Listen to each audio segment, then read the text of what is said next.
Thank you very much, Mr. Speaker. I'm also honoured to join in the debate or the statements in response to the inaugural Access to Justice Week. I also want to welcome some of the guests here, Sheena Weir, John Callahan, Sabrina Dellin, and Aaron Denhorton for being here. It means a lot. I think it's tremendously important that we're acknowledging this week, and I also want to acknowledge the fine work in general of the Law Society of Upper Canada and the Law Foundation of Ontario for putting together the Action Group on Access to Justice and the amazing series of events that are going on right now and till the end of the week.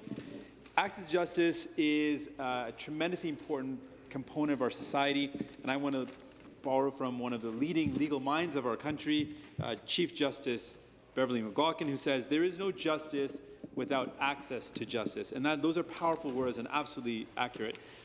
Access to justice has many forms, and some of the important areas that we need to talk about when we talk about access to justice are income barriers.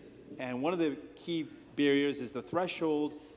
Income thresholds are set far too low, so people who are earning just enough to barely get by cannot afford legal representation. Geography is a major access issue in certain communities, being able to access legal advice, and that's why it's so important to commit to community-based clinics to ensure that people have access. Language is a serious barrier to ensure that people from various walks of life who speak different languages have access in the language of their choice.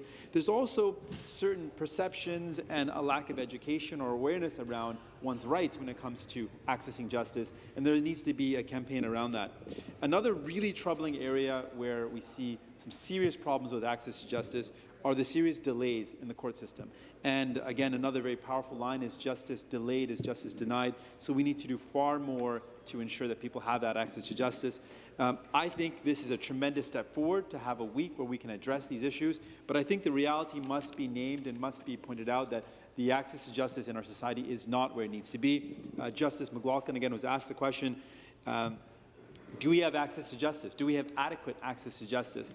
And she responded, it seems to me the answer is no, we don't right now. And that's a terrible thing. If we want to build a society that's based on the rule of law, that is based on justice, we need to ensure that we have better access to that. Thank you.